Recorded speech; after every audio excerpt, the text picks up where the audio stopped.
Welcome to this video lecture on the struggle for an education up from slavery.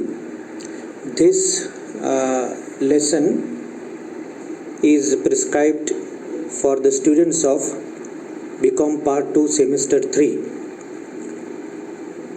This prose is written by Booker T. Washington. First, let's see about Booker T. Washington. Booker T. Washington, he born in 1856 and passed away in 1915. He was one of the leading voices of the Afro-Americans of the late 19th and early 20th century. Born into poverty and slavery, Washington worked his way up through school and university to become the co-founder of Tuskegee University in USA.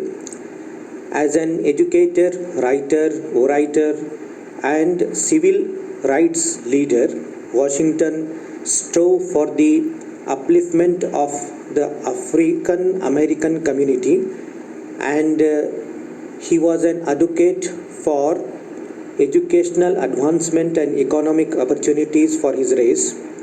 His life has been an inspiration for his community as he battled many obstacles to shift from poverty to emancipation through education. The extract which is selected for study is from Booker T. Washington's autobiography, Up from Slavery. And this autobiography shows that no obstacle can be too big to come in the way of one's goals and dreams. Washington harbored an ardent desire to study from Hampton Institute in Virginia for Afro-American students. He traveled hundreds of miles, braving many hardships before he reached the Hampton Institute. When he reached at that time, he was dirty, tired, and however, his disheveled appearance could not hide his steely resolve, and all his efforts bore fruit when he gained admission to the prestigious institute.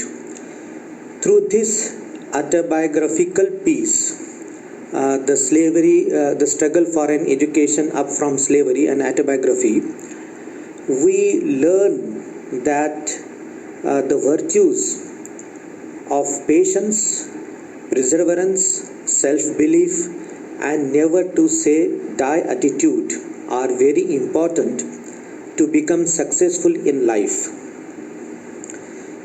So we can learn a lot from this literary piece.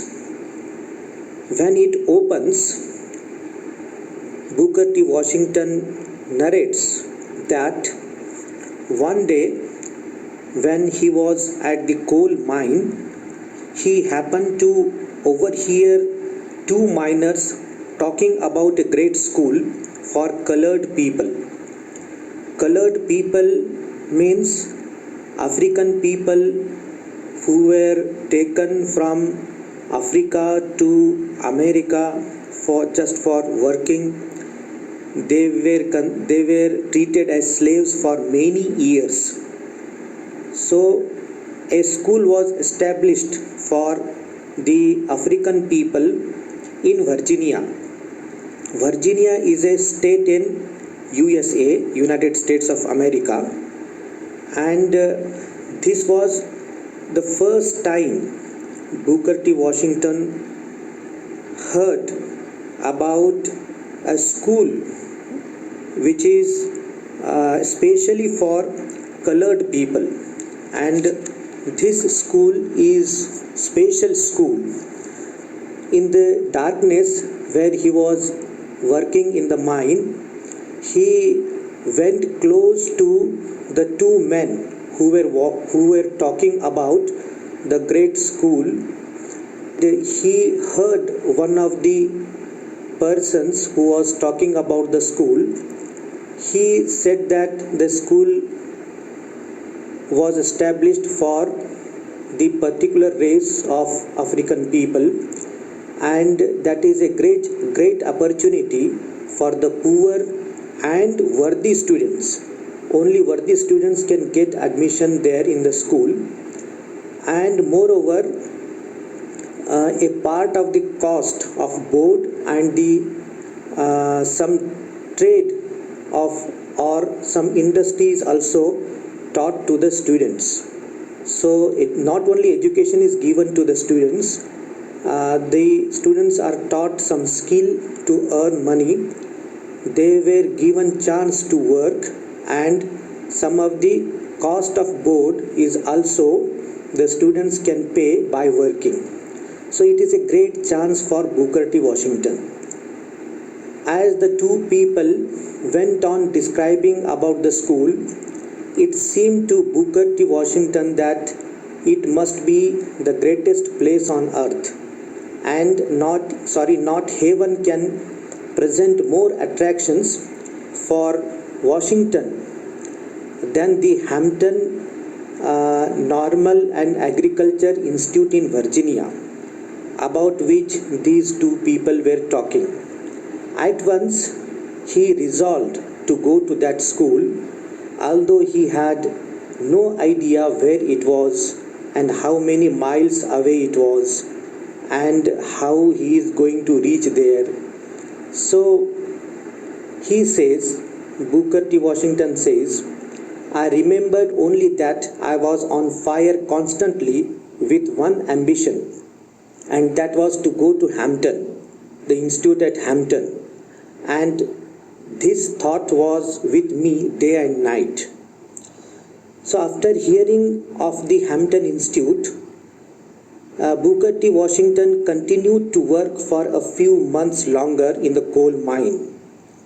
While at work in the coal mine, he heard that there is a vacant position in the household of General Lewis Ruffner. General Lewis Ruffner was the owner of the salt furnace and coal mine where Booker T. Washington was working. Mrs. Viola Ruffner, the wife of General Ruffner, was a Yankee woman from Vermont.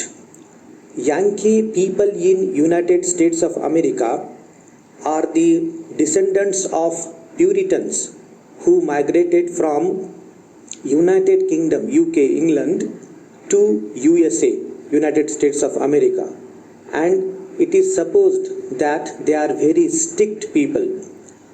And the same way, Mrs. Ruffner had a reputation all through the vicinity for being very strict with her servants, and especially with the boys who tried to serve her.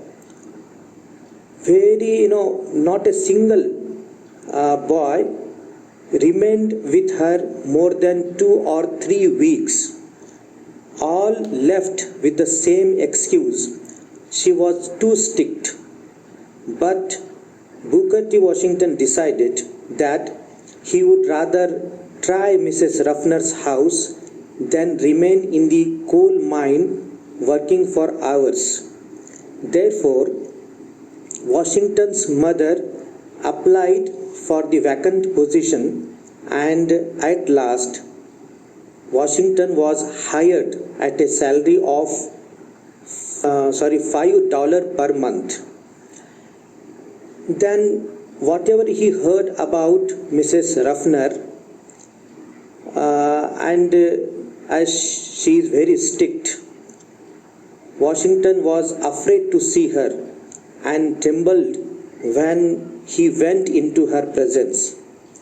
But after some weeks, he understood that what exactly Mrs. Ruffner wants. She wanted everything to be kept clean and things to be done very promptly and systematically. And at the bottom of everything, she wanted absolute honesty and frankness. Nothing must be sloven or slipshod. Every door, every fence, must be kept in repair. Then Washington says that he doesn't remember exactly how long he worked in the house of Mrs. Ruffner, but approximately 1.5 years he was there in the house of Mrs. Ruffner, and what he learned from Mrs. Ruffner that proved very useful in his future. She gave chance to Washington to attend school for an hour in the daytime, and most of the study Washington did at night. And Mrs. Ruffner always encouraged and sympathized with Washington in all the efforts to get an education. It was while living with her, Washington began to get together his first library. He secured a dry woods box, knocked out one side of it, put some shelves in it, and began to put into it all the kinds of books, whichever books he could collect, and he called it his library. And in the fall of 1872, Washington decided to make an effort to get to Hampton Institute, and he had at that time no idea about the direction, about the travel and the cost of the travel to go to Hampton. He thought that anyone thoroughly sympathized with him in his ambition to go to Hampton, unless it was my mother, he says. So his mother only helped him, encouraged him to go to school, to go to that school. But in her heart, she felt that to travel to Hampton is just like wild goose chase. But as Washington has decided to go to that school, his mother gave him permission. And it was very difficult to pay all the expenses of the travel, but somehow Washington saved some money, and his brother John also helped him by giving him some money. And the thing that touched and pleased Washington most in the connection to start to go to that school is that the older colored people, they also took interest in sending Washington to the school. Whatever they could save, they gave it to Washington as a kind of help, and many people wished best luck.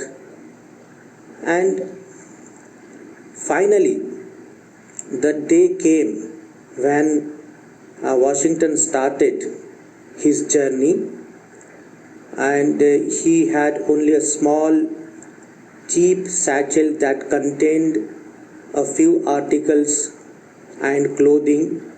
His mother at that time was very weak and broken in health, and Washington felt that whether he may be able to see her afterwards or no, he is not certain, because his mother's health was bad at that time. So then we come to know that the distance was very long, and trains run only a portion of the distance, and the remainder of the distance he traveled by stage coaches. So the distance from Malden to Hampton is about 500 miles. He had been away from home many hours before it began to grow painfully evident that he did not have enough money to pay his fare to Hampton. Washington narrates one of his experience. He remembers it now as well, as he says, he had been traveling over the mountains most of the afternoon in an old-fashioned stage coach, and late in the evening the coach stopped for the night at a common unpainted house called a hotel.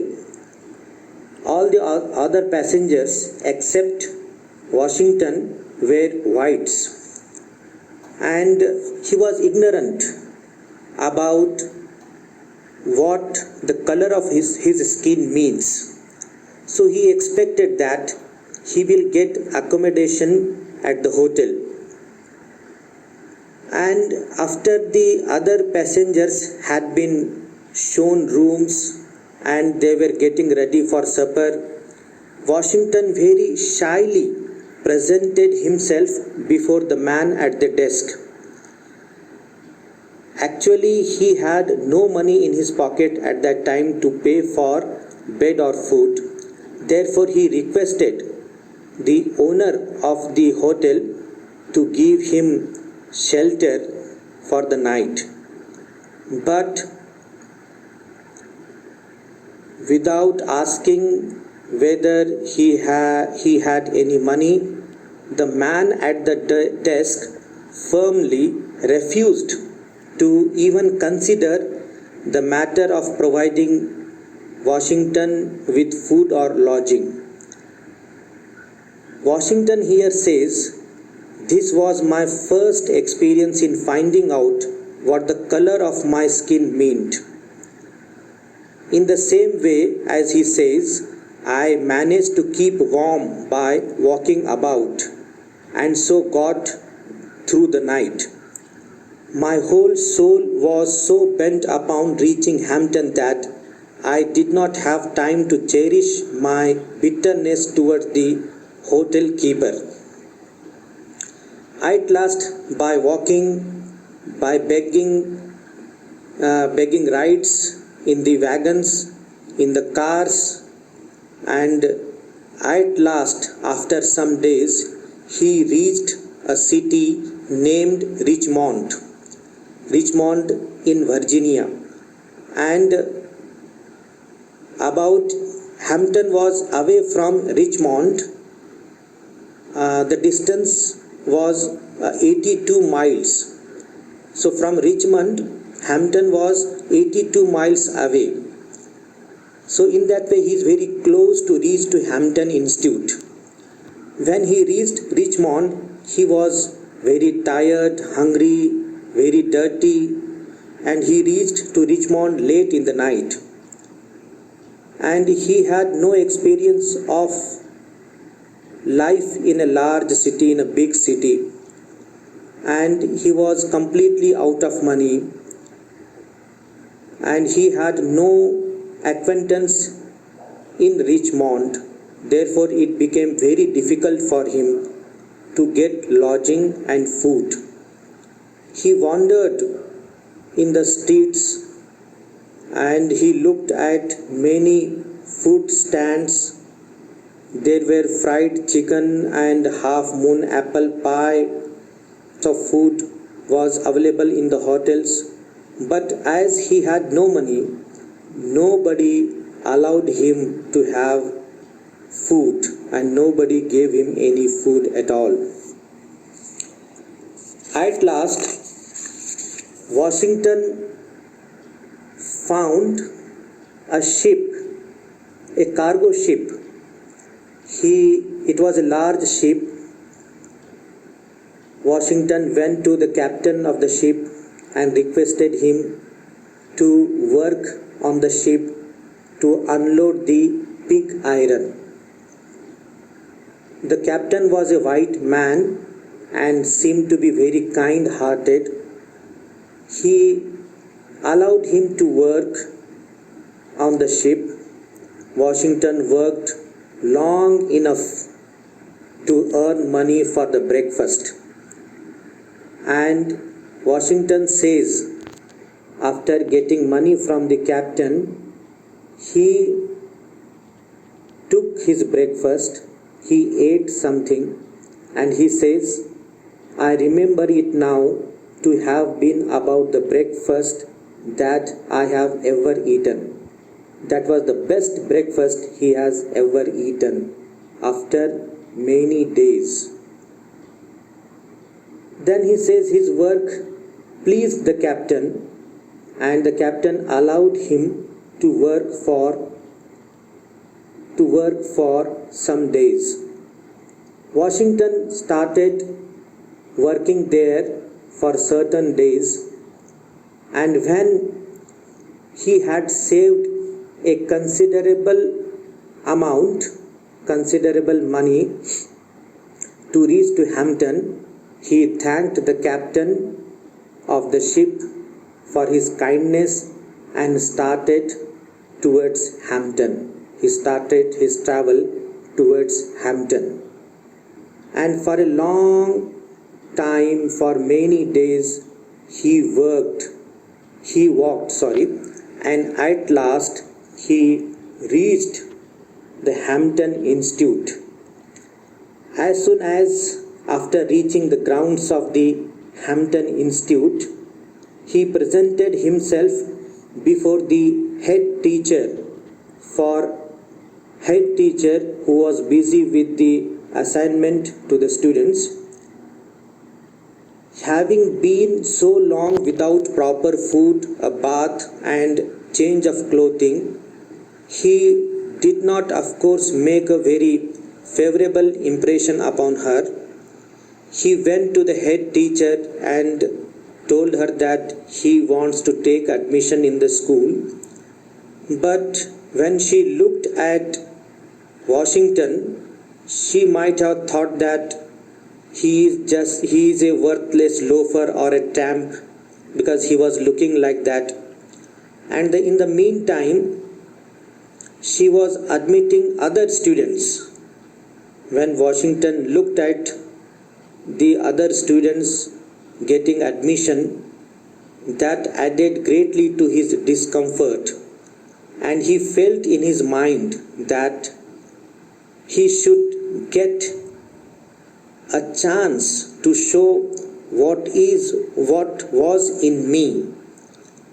And fortunately, after some hours, the head teacher said to him, the adjoining recitation room needs sweeping. Take the broom and sweep it. It occurred to him at once that here was his chance. Never did he receive an order with more delight. He knew that he could sweep for Mrs. Ruffner, who had thoroughly taught him how to maintain cleanliness. So Mrs. Ruffner's training came to great help to Washington. He swept the recitation room 3 times. Then he got a dusting cloth and dusted it 4 times. All the woodwork around the walls, every bench, table and desk, he went over 4 times with the dusting cloth. Besides, every piece of furniture had been moved and every closet and corner in the room had been thoroughly cleaned. He had the feeling that in a large measure his future depended upon the impression he will make upon the teacher. When the work was done, Washington reported the head teacher. She was also a Yankee woman, and she knew well where to look for dirt. She went into the room and inspected the floor and closets. Then she took her handkerchief and rubbed it on the woodwork about the walls and over the table and benches. When she was unable to find one bit of dirt on the floor or a particle of dust on any of the furniture, she quietly remarked, "I guess you will do enter this institution." And at that time, when the head teacher allowed him to enter the institute, Washington says, I quote, "I was one of the happiest souls on earth. The sweeping of that room was my college examination, and never did any youth pass an examination for entrance into Harvard or Yale that gave him more genuine satisfaction.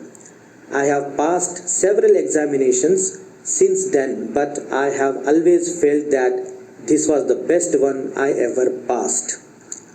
So through hard work and patience, at last Washington got admission in the Hampton Institute. So from this prose we can learn that determination, hard work is very important. Besides these qualities, we must have the honesty as well, because honesty is the best policy.